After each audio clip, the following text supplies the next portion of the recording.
Assalamualaikum everyone, this is Anusha Yunus, registration number 21TE46, and today I am going to explain adaptive filters from the course Digital Signal Processing.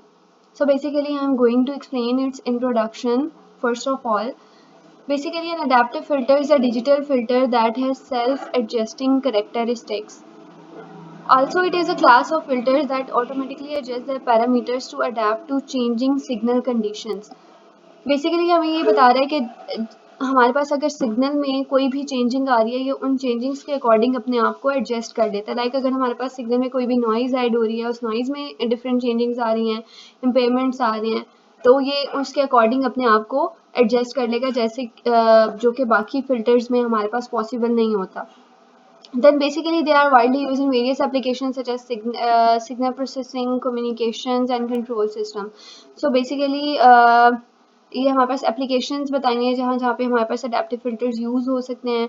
So first of all in digital signal processing products in areas such as telephone, echo cancellation, noise cancellation, equalization of communication channels, biomedical signal enhancement, active noise control and adaptive control system.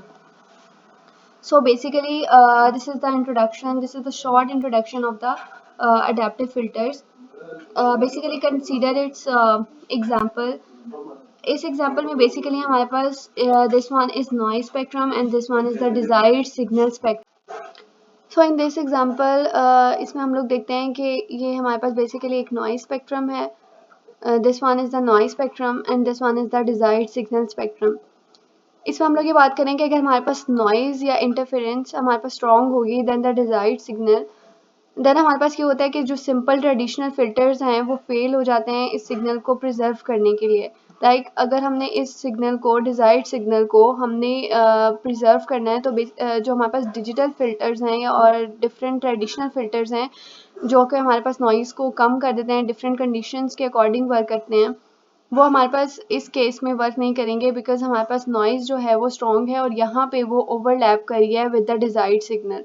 Then इस case में हमें एक ऐसे filter की ज़रूरत होगी जो कि बेसिकली अपने आप को सिस्टम के अकॉर्डिंग और सिग्नल के कंडीशंस के अकॉर्डिंग अपने आप को एडजस्ट कर सके. सो बेसिकली इसमें हम लोग अडेप्टिव फ़िल्टर्स को यूज़ करेंगे. देन हमारे पास आ जाते हैं की concepts. The first one is adaptation mechanism. Basically, adaptive filters use algorithms to modify filter coefficients in real time based on the characteristics of the input signal. This allows them to handle non-stationary signals effectively. So, adaptive filter mechanism में हम लोग different algorithms को use करते हैं to work adaptive filters. Then error signal. So basically the performance of an adaptive filter is typically measured by an error signal, which is the difference between the desired output and the actual output of the filter. The goal is to minimize this error signal. So basically अगर हमने adaptive filter को मैयर करना है या उसकी performance हमने देखनी है तो वो बेसिकली किससे मैयर होगी, हमारे पास एरर सिग्नल से. तो किसी भी फ़िल्टर में किसी भी सिस्टम में हमें एरर सिग्नल को कंप्यूट करना मस्ट है. देन हमारे पास आ जाता है फ़िल्टर स्ट्रक्चर. फ़िल्टर स्ट्रक्चर में हमारे पास दो कंडीशंस आएंगी. The first one is finite impulse response FIR and the second one is infinite impulse response IIR. Basically FIR, in FIR the output depends only on current and past input values, and in IRR the output depends on current and past input values and past output values. इसमें हमारे पास basically जो output है वो सिर्फ हमारे पास current और past input की current और past values पे depend कर रहा है, लेकिन हमारे पास IRR filters में वो करंट इनपुट के करंट और पास्ट और करंट इनपुट वैल्यूज़ के साथ साथ पास्ट आउटपुट वैल्यूज़ पे भी डिपेंड कर रहा है. लाइक अगर हमारे पास कोई भी सिग्नल है y ऑफ n,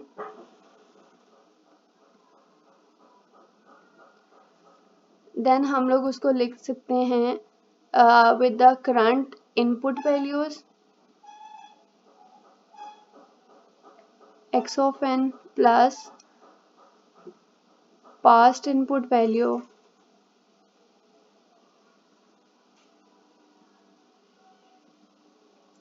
यहाँ तक देखें तो ये हमारे पास बेसिकली ये सिर्फ हमारे पास किस केस में होता है, इन FIR finite impulse response filter.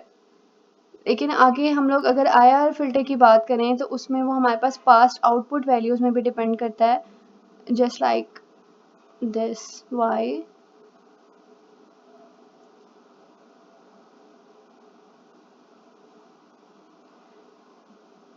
n-1। So basically अगर हम यहाँ तक देखते हैं तो ये हमारे पास FIR फिल्टर्स है, लेकिन अगर हम लोग ये इन तीनों को देखेंगे तो देन ये हमारे पास कंसीडर होगा IRR filter. Then moving on to its algorithms, basically the first one is least mean square LMS. Basically this one is the most important algorithm used in adaptive filters concept.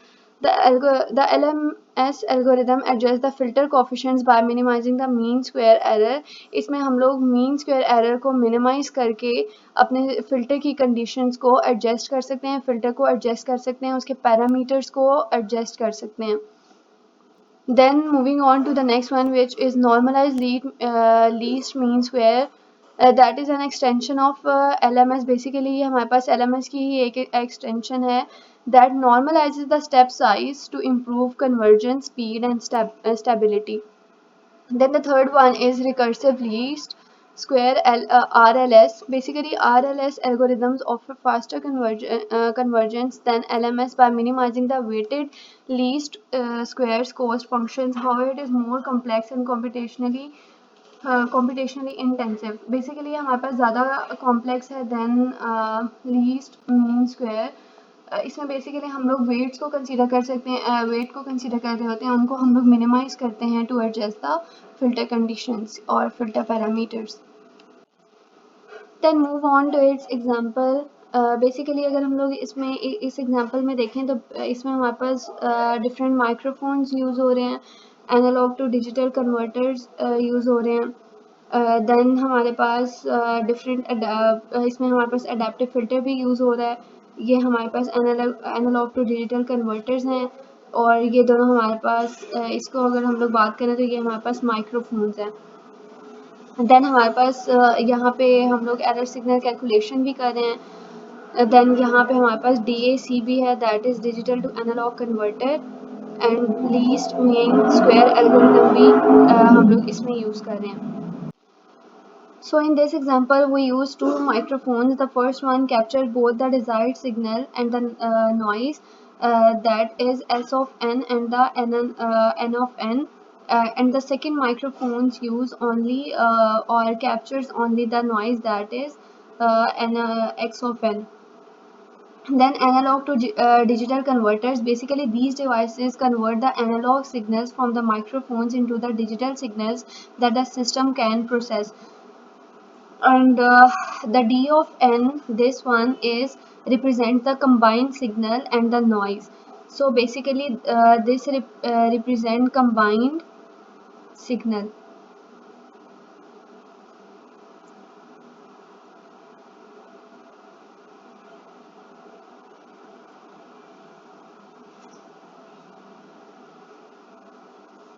Just like this.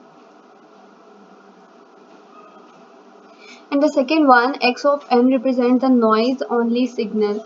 So this one is noise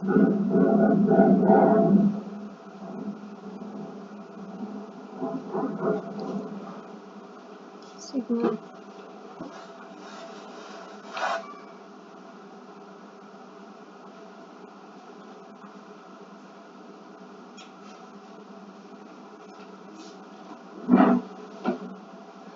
Then moving to adaptive filter, that is used in this case, y of n is equal to w of n and x of n. Basically it is a correlation of w of n and x of n. Basically this filter adjusts itself to match the characteristics of the noise signal, and also the filter output is y of n is equal to w of n into x of n, where w of n represent the filter weights and the x of n is the noise input. So basically W of n is the weights of the filter. In in LMS algorithm, basically the algorithm adjusts the filter weights W of n to improve noise cancellation. aiming to minimize the error signal E of n over time. So basically LMS algorithm हमारे पास E of n that is the error signal, इसको हमारे पास minimise कर रहा होता है और noise cancellation को improve कर रहा है. Then basically in this example we see that this system uses adaptive filter to reduce noise from a desired signal. It captures the combined signal and noise, estimates the noise, subtract this noise estimate from the combined signal to get the error signal, and then adjust the filter to improve noise cancellation. So basically the final output is a cleaner version of the original signal with minimized noise. So यहाँ पे हमारे पास जो signal receive होगा उसमें कम से कम हमारे पास नॉइज रिसीव होगी with the cleaner version of the original signal. Then basically हम लोग यहाँ पे देखें तो ये हमारे पास वे LMS एल्गोरिदम का फार्मूला है जो हमने इसकी एग्जांपल्स में यूज़ करना होता है, या बेसिकली हम लोग पूरा ये जो केस है ये हम लोग अडेप्टिव फिल्टर्स में यूज़ करते हैं. देन यहाँ पे अगर हम लोग y ऑफ n देखें तो ये हमारे पास क्या है, w of n into x of n, ये कोरिलेशन हो रही है हमारे पास वेट फिल्टर वेट की और हमारे पास नॉइजी सिग्नल की. देन e ऑफ n यहाँ पे हम लोग देखें तो ये बेसिकली हमारे पास एक एरर सिग्नल है जो कि हमारे पास है सब ये बेसिकली हमारे पास सब्ट्रैक्शन हो रही है y ऑफ n की from d of n. Then हमारे पास weight updates formula that is LMS algorithm. अब ये वाली जो एग्जांपल है यहाँ पे हम लोग बेसिकली कैलकुलेट करें डिफरेंट वैल्यूज़ को, और ये हमारे पास टेबल है जिसमें हम लोग वैल्यूज़ को डालें. फर्स्ट ऑफ ऑल अगर हम लोग n की वैल्यू 0 लेते हैं दिस वन, तो हमारे पास y ऑफ 0 जो है हमने यहाँ पे फॉर्मूला ऊपर बताया हुआ है कि y ऑफ n हमारे पास w of n into x of n है. तो अगर हमने 0 के लिए निकालनी है वैल्यू तो ये y ऑफ 0 हो जाएगा और यहाँ पे हमारे पास w ऑफ 0 हो जाएगा और यहाँ पे x ऑफ 0 हो जाएगा. देन अगर हम लोग e ऑफ 0 निकालना है तो इसी तरह हमारे पास ये e ऑफ 0 हो जाएगा, ये d ऑफ 0 हो जाएगा और ये हमारे पास y ऑफ 0 हो जाएगा. सो बेसिकली यहाँ पे हमने डिफरेंट वैल्यूज़ को पुट करके हमने अपनी डिज़ायर्ड वैल्यूज़ निकाल लेनी है. अब अगर हम लोग WN+1 की देखें तो ये हमारे पास वेट अपडेट फार्मूला है. हमारे पास फर्स्ट वैल्यू जो है वो हमारे पास गिवन होती है, दैट इज़ अगर हम लोग टेबल में देखें तो हमारे पास W ऑफ n जो फर्स्ट वाली होगी वो 0.3 है. देन जब हम उसमें अपडेट फार्मूला यूज़ करते हैं, लाइक अगर हमने 0 के लिए कर लिया सारी वैल्यूज़ निकालनी है तो हमने जब 0 की e ऑफ 0 निकालेंगे उसके बाद हमने n ऑफ 0 करना है तो वो हमारे पास अपडेट वेट जो है हमारे पास अपडेट हो जाएगा और नेक्स्ट वेट की हमारे पास वैल्यू निकल आएगी. सो बेसिकली ये जो स्टेप्स हैं ये आगे प्रोसीड हो रहे हैं for n is equal to 1, n is equal to 2 and n is equal to 3. उसमें भी हमने डिफरेंट n की जगह 1 को पुट कर देना और डिफरेंट हमने वैल्यूज़ को निकाल लेना है. So basically this is all about adaptive filtering results, और ये टेबल हमने ड्रॉ कर लिया है. सो first of all x of 0 की हमारे पास ये वाली वैल्यू थी, देन d ऑफ n की ये थी, d ऑफ n हमने कैलकुलेट कर लिया, देन s ऑफ n और एरर सिग्नल उसको भी हमने फार्मूला से कैलकुलेट कर लिया. Then n+1 is basically weight update weight, तो इसको भी हमने फार्मूले से निकाल दिया. Then moving on to its applications, basically the first one is echo cancellation used in telecommunication system to eliminate echo from the transmitted signal. Then is noise cancellation, it reduces unwanted noise from the signal commonly used in hearing aids, speech recognition systems and audio devices. Then channel equalization adjusts the received signal in communication system to compensate for channel distortion. जितनी channel distortions आ रही हैं उनको compensate करने के लिए हम लोग इसको यूज़ करते हैं. Then system identification, basically identify the parameters of an unknown system by comparing the input and output signals, and prediction and forecasting. So basically it is utilized in financial markets, weather prediction and other areas where predicting future values based on past data is essential. Then moving on to its advantages, basically the first one is flexibility. It can adapt to changing signal conditions in real time. Then performance often provides superior performance in non-stationary environments compared to fixed filters. Then versatility, then applicable to a wide range of signal processing problems. So this is all about adaptive filters. Um,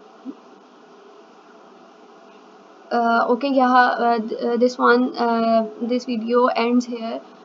Allah Hafiz.